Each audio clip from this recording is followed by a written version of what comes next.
means disappear from the law until everything is accomplished. Therefore, anyone who sets aside one of the least of these commands and teaches others accordingly will be called least in the kingdom of heaven. But whoever practices and teaches these commands will be called great in the kingdom of heaven.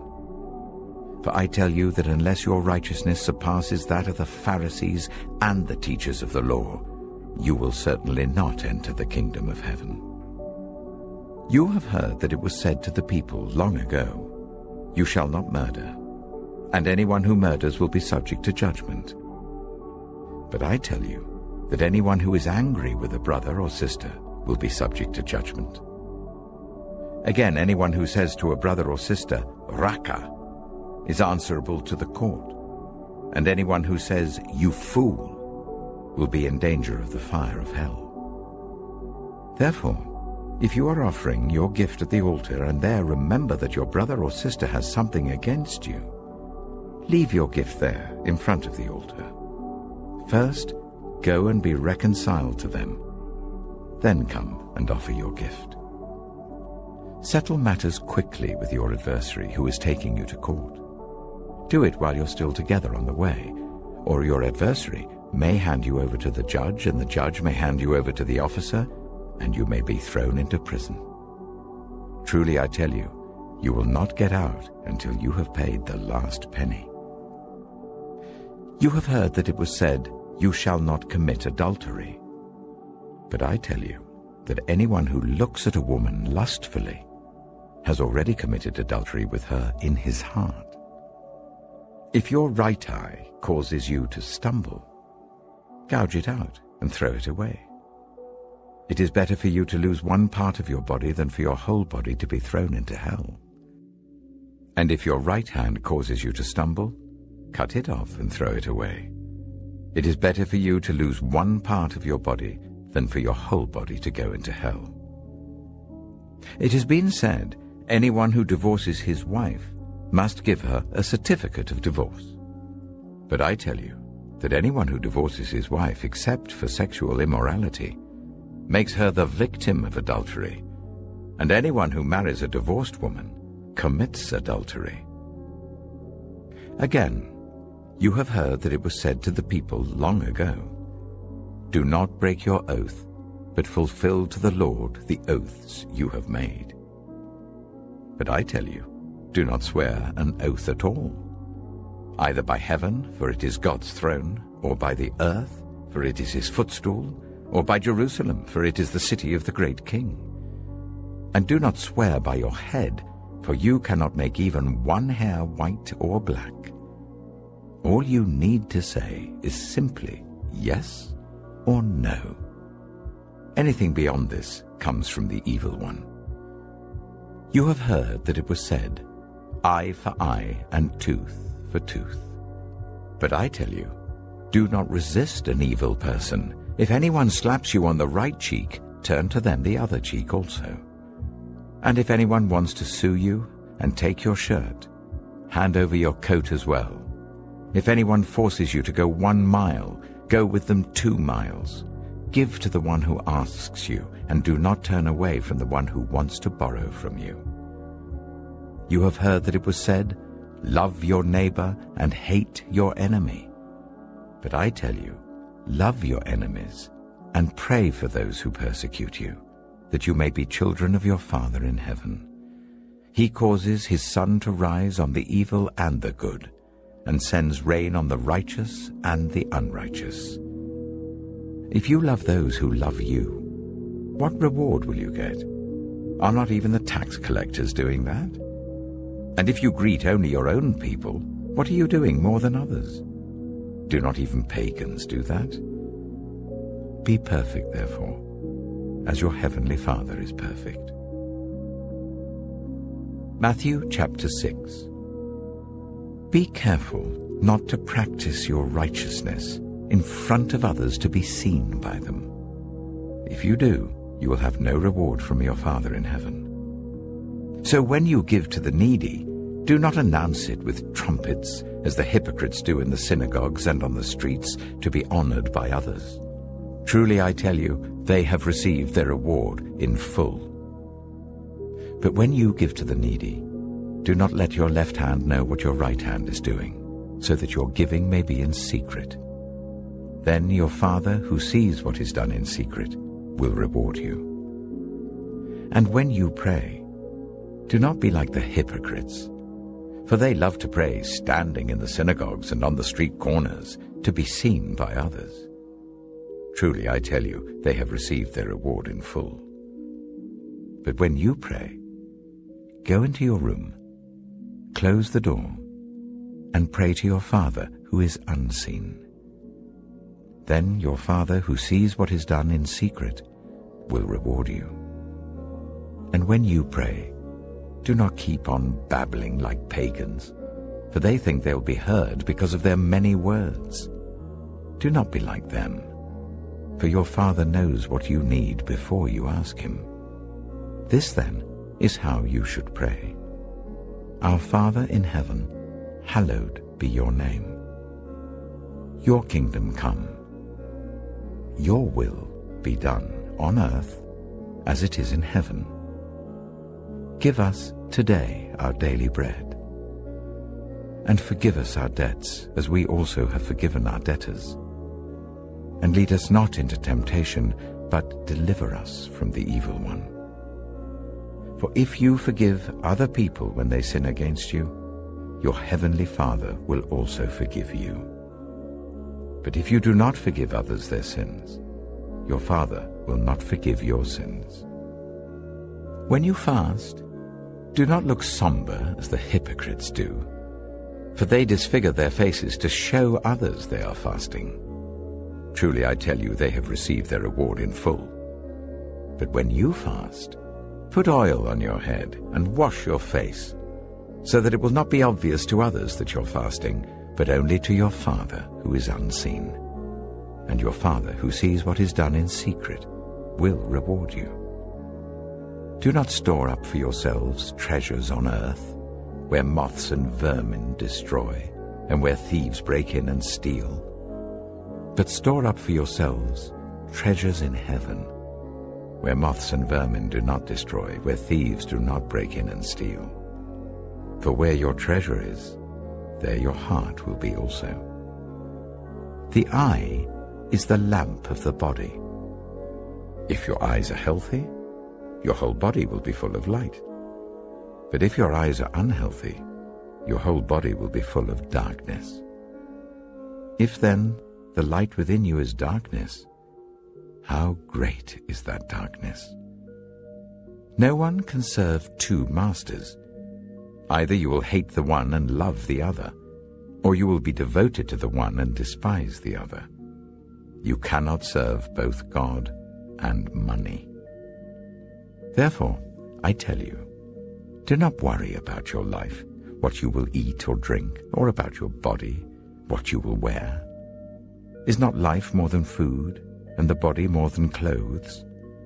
Look at the birds of the air.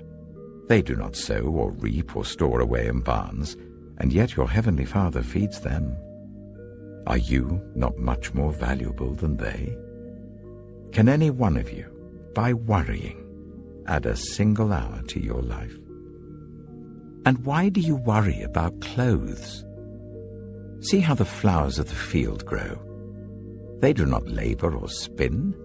Yet I tell you that not even Solomon, in all his splendor, was dressed like one of these. And if that is how God clothes the grass of the field, which is here today and tomorrow is thrown into the fire, will he not much more clothe you, you of little faith? So do not worry, saying, what shall we eat, or what shall we drink, or what shall we wear?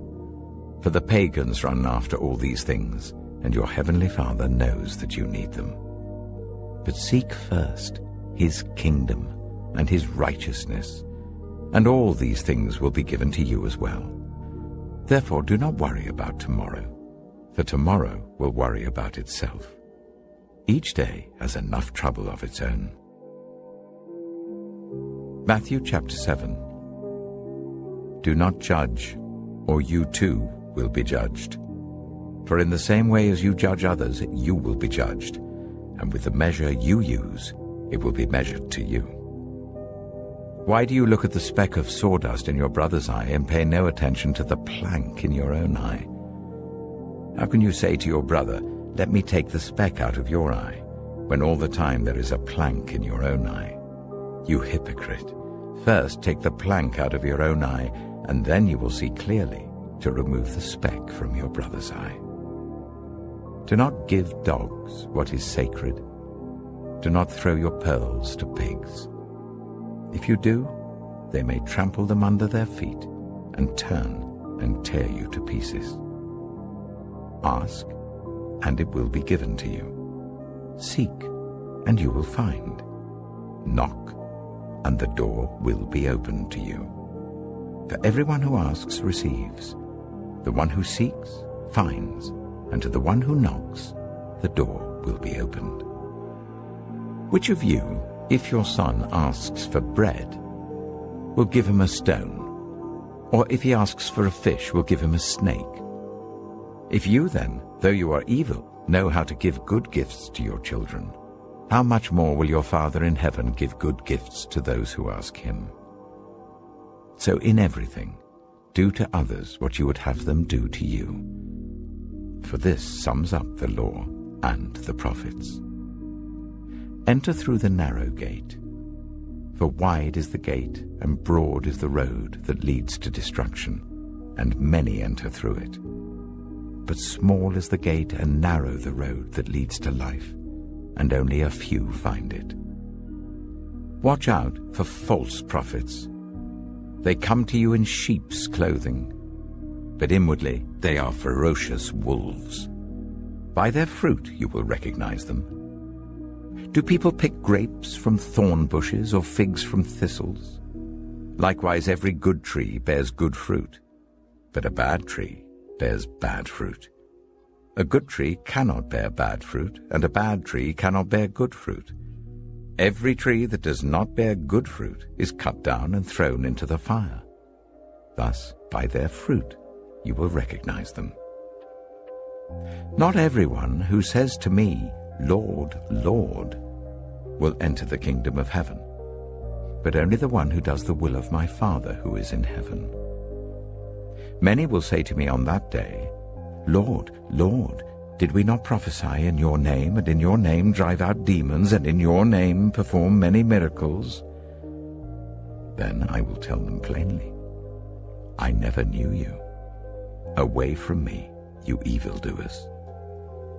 Therefore, everyone who hears these words of mine and puts them into practice is like a wise man who built his house on the rock. The rain came down, the streams rose, and the winds blew and beat against that house, yet it did not fall, because it had its foundation on the rock. But everyone who hears these words of mine and does not put them into practice is like a foolish man who built his house on sand. The rain came down, the streams rose, and the wind blew and beat against that house, and it fell with a great crash. When Jesus had finished saying these things, the crowds were amazed at his teaching, because he taught as one who had authority, not as their teachers of the law. John chapter 15. I am the true vine, and my Father is the gardener. He cuts off every branch in me that bears no fruit, while every branch that does bear fruit he prunes, so that it will be even more fruitful. You are already clean because of the word I've spoken to you. Remain in me, as I also remain in you. No branch can bear fruit by itself. It must remain in the vine. Neither can you bear fruit unless you remain in me. I am the vine. You are the branches. If you remain in me and I in you, you will bear much fruit. Apart from me, you can do nothing. If you do not remain in me, you are like a branch that is thrown away and withers. Such branches are picked up, thrown into the fire, and burned. If you remain in me, and my words remain in you, ask whatever you wish, and it will be done for you. This is to my Father's glory that you bear much fruit, showing yourselves to be my disciples. As the Father has loved me, so have I loved you. Now remain in my love. If you keep my commands, you will remain in my love, just as I have kept my Father's commands and remain in his love. I have told you this so that my joy may be in you and that your joy may be complete. My command is this: love each other as I have loved you. Greater love has no one than this, to lay down one's life for one's friends. You are my friends if you do what I command. I no longer call you servants, because a servant does not know his master's business. Instead, I have called you friends, for everything that I learned from my Father I have made known to you.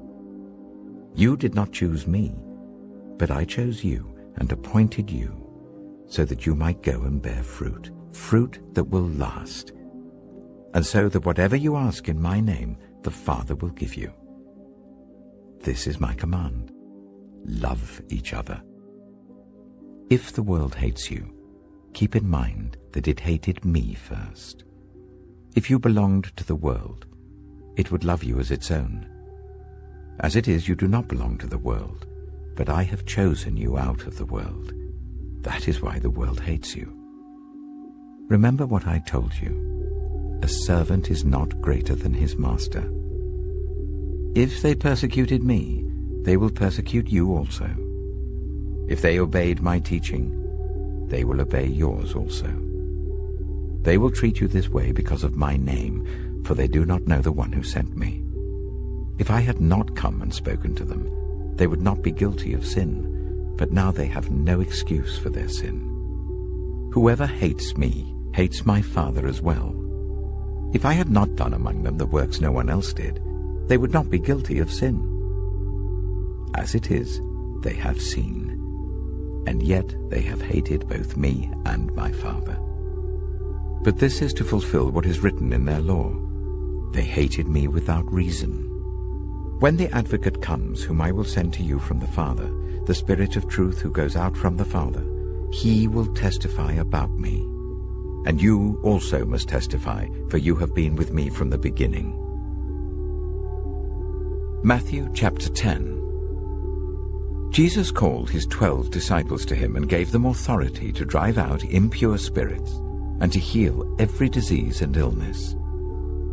These are the names of the 12 apostles. First, Simon, who is called Peter, and his brother Andrew. James, son of Zebedee, and his brother John. Philip and Bartholomew. Thomas and Matthew the tax collector. James, son of Alphaeus and Thaddeus. Simon the Zealot, and Judas Iscariot, who betrayed him. These 12 Jesus sent out with the following instructions: do not go among the Gentiles or enter any town of the Samaritans. Go rather to the lost sheep of Israel. As you go, proclaim this message: the kingdom of heaven has come near. Heal those who are ill, raise the dead, cleanse those who have leprosy, drive out demons. Freely you have received, freely give. Do not get any gold or silver or copper to take with you in your belts, no bag for the journey, or extra shirt or sandals, or a staff, for the worker is worth his keep. Whatever town or village you enter, search there for some worthy person and stay at their house until you leave. As you enter the home, give it your greeting. If the home is deserving, let your peace rest on it. If it is not, let your peace return to you. If anyone will not welcome you or listen to your words, leave that home or town and shake the dust off your feet. Truly I tell you, it will be more bearable for Sodom and Gomorrah on the day of judgment than for that town. I am sending you out like sheep among wolves. Therefore be as shrewd as snakes and as innocent as doves. Be on your guard. You will be handed over to the local councils and flogged in the synagogues. On my account, you will be brought before governors and kings as witnesses to them and to the Gentiles. But when they arrest you, Do not worry about what to say or how to say it. At that time you will be given what to say, for it will not be you speaking, but the Spirit of your Father speaking through you. Brother will betray brother to death, and a father his child. Children will rebel against their parents and have them put to death. You will be hated by everyone because of me, but the one who stands firm to the end will be saved. When you are persecuted in one place, flee to another. Truly I tell you, you will not finish going through the towns of Israel before the Son of Man comes. The student is not above the teacher, nor a servant above his master. It is enough for students to be like their teachers and servants like their masters. If the head of the house has been called Beelzebul, how much more the members of his household? So do not be afraid of them, for there is nothing concealed that will not be disclosed, or hidden that will not be made known. What I tell you in the dark, speak in the daylight. What is whispered in your ear, proclaim from the roofs. Do not be afraid of those who kill the body but cannot kill the soul. Rather be afraid of the one who can destroy both soul and body in hell. As he was scattering the seed, some fell along the path, and the birds came and ate it up.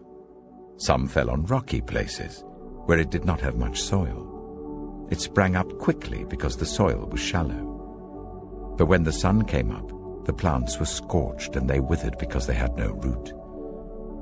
Other seed fell among thorns, which grew up and choked the plants. Still other seed fell on good soil, where it produced a crop 100, 60, or 30 times what was sown. Whoever has ears, let them hear. The disciples came to him and asked, "Why do you speak to the people in parables?" He replied, "Because the knowledge of the secrets of the kingdom of heaven has been given to you, but not to them. Whoever has will be given more, and they will have an abundance. Whoever does not have, even what they have will be taken from them. This is why I speak to them in parables. Though seeing, they do not see. Though hearing, they do not hear or understand.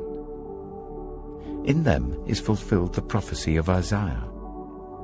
You will be ever hearing but never understanding. You will be ever seeing but never perceiving. For this people's heart has become calloused. They hardly hear with their ears, and they have closed their eyes. Otherwise, they might see with their eyes, hear with their ears, understand with their hearts, and turn, and I would heal them.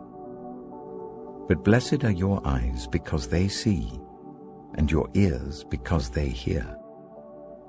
For truly I tell you, many prophets and righteous people longed to see what you see but did not see it, and to hear what you hear but did not hear it. Listen then to what the parable of the sower means. When anyone hears the message about the kingdom and does not understand it, the evil one comes and snatches away what was sown in their heart. This is the seed sown along the path. The seed falling on rocky ground refers to someone who hears the word and at once receives it with joy. But since they have no root, they last only a short time. When trouble or persecution comes because of the word, they quickly fall away. The seed falling among the thorns refers to someone who hears the word, but the worries of this life and the deceitfulness of wealth choke the word, making it unfruitful. But the seed falling on good soil refers to someone who hears the word and understands it. This is the one who produces a crop yielding 100, 60, or 30 times what was sown. Jesus told them another parable. The kingdom of heaven is like a man who sowed good seed in his field. But while everyone was sleeping, his enemy came and sowed weeds among the wheat and went away. When the wheat sprouted and formed ears, then the weeds also appeared. The owner's servants came to him and said, "Sir, didn't you sow good seed in your field? Where then did the weeds come from?" "An enemy did this," he replied. The servants asked him, "Do you want us to go and pull them up?" "No," he answered, "because while you're pulling up the weeds, you may uproot the wheat with them. Let both grow together until the harvest. At that time I will tell the harvesters, 'First collect the weeds and tie them in bundles to be burned.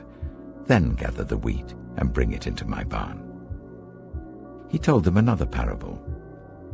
"The kingdom of heaven is like a mustard seed, which a man took and planted in his field. Though it is the smallest of all seeds, yet when it grows, it is the largest of garden plants and becomes a tree, so that the birds come and perch in its branches." He told them still another parable. "The kingdom of heaven is like yeast that a woman took and mixed into about 30 kilograms of flour until it worked all through the dough." Jesus spoke all these things to the crowd in parables. He did not say anything to them without using a parable. So was fulfilled what was spoken through the prophet, "I will open my mouth in parables. I will utter things hidden since the creation of the world." Then he left the crowd and went into the house. His disciples came to him and said, "Explain to us the parable of the weeds in the field." He answered, "The one who sowed the good seed is the Son of Man. The field is the world, and the good seed stands for the people of the kingdom. The weeds are the people of the evil one, and the enemy who sows them is the devil. The harvest is the end of the age, and the harvesters are angels. As the weeds are pulled up and burned in the fire, so it will be at the end of the age. The Son of Man will send out his angels, and they will weed out of his kingdom everything that causes sin and all who do evil. They will throw them into the blazing furnace, where there will be weeping and gnashing of teeth. Then the righteous will shine like the sun in the kingdom of their Father. Whoever has ears, let them hear. The kingdom of heaven is like treasure hidden in a field. When a man found it, he hid it again, and then in his joy went and sold all he had and bought that field. Again, the kingdom of heaven is like a merchant looking for fine pearls. When he found one of great value, he went away and sold everything he had and bought it. Once again, the kingdom of heaven is like a net that was let down into the lake and caught all kinds of fish. When it was full, the fishermen pulled it up on the shore. Then they sat down and collected the good fish in baskets, but threw the bad away. This is how it will be at the end of the age. The angels will come and separate the wicked from the righteous, and throw them into the blazing furnace, where there will be weeping and gnashing of teeth. Have you understood all these things? Jesus asked. Yes, they replied. He said to them, Therefore, every teacher of the law who has become a disciple in the kingdom of heaven is like the owner of a house who brings out of his storeroom new treasures as well as old. When Jesus had finished these parables, he moved on from there. Coming to his hometown, he began teaching the people in their synagogue, and they were amazed. Where did this man get this wisdom and these miraculous powers? They asked. Isn't this the carpenter's son? Isn't his mother's name Mary? And aren't his brothers James, Joseph, Simon, and Judas? Aren't all his sisters with us? Where then did this man get all these things? And they took offense at him. But Jesus said to them, A prophet is not without honor, except in his own town and in his own home. And he did not do many miracles there because of their lack of faith. Matthew chapter 23. Then Jesus said to the crowds and to his disciples, The teachers of the law and the Pharisees sit in Moses' seat. So you must be careful to do everything they tell you, but do not do what they do. For they do not practice what they preach. They tie up heavy, cumbersome loads and put them on other people's shoulders, but they themselves are not willing to lift a finger to move them. Everything they do is done for people to see. They make their phylacteries wide, and the tassels on their garments long. Oh, they love the place of honor at banquets, and the most important seats in the synagogue. They love to be greeted with respect in the marketplaces, and to be called Rabbi by others.